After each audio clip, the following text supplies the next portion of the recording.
વડોદરા જિલ્લા પંચાયત ખાતે 76મા પ્રજાસત્તાક દિનની ઉજવણીના ભાગરૂપે ધ્વજવંદનનો કાર્યક્રમ યોજવામાં આવ્યો હતો। સમગ્ર દેશભરમાં 76મા પ્રજાસત્તાક દિવસની ઉજવણી થઈ રહી છે, ત્યારે વડોદરા જિલ્લા પંચાયત ભવન ખાતે આજે પ્રજાસત્તાક દિનની ઉજવણીના ભાગરૂપે ધ્વજવંદનનો કાર્યક્રમ યોજવામાં આવ્યો હતો।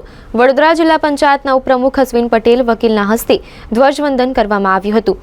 आज संकुलમાં આવેલી સરદાર વલ્લભભાઈ પટેલની વિશાળ પ્રતિમાને પુષ્પાંજલિ પણ અર્પણ કરવામાં આવી હતી। કાર્યક્રમમાં વડોદરા જિલ્લા પંચાયતના અધિકારી અને વડોદરા જિલ્લા પંચાયતના ચૂંટાયેલા સભ્યો ઉપસ્થિત રહ્યા હતા।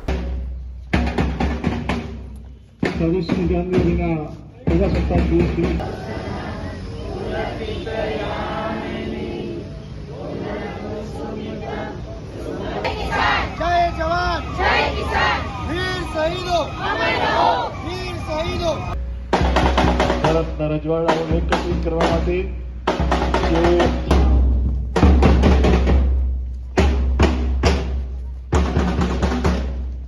દિવસની વડોદરા જિલ્લાની જનતાને હું શુભેચ્છા પાઠવું છું। આજરોજ 76 વર્ષમાં આજરોજ આપણે ગણતંત્ર મનાવી રહ્યા છીએ।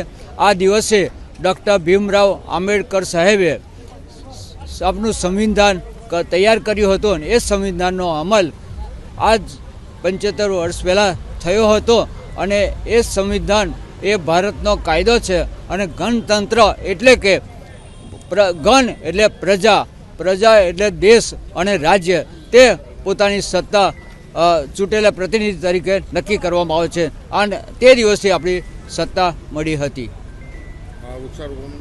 આજરોજ વૃક્ષારોપણનો પણ કાર્યક્રમ રાખવામાં આવેલ છે।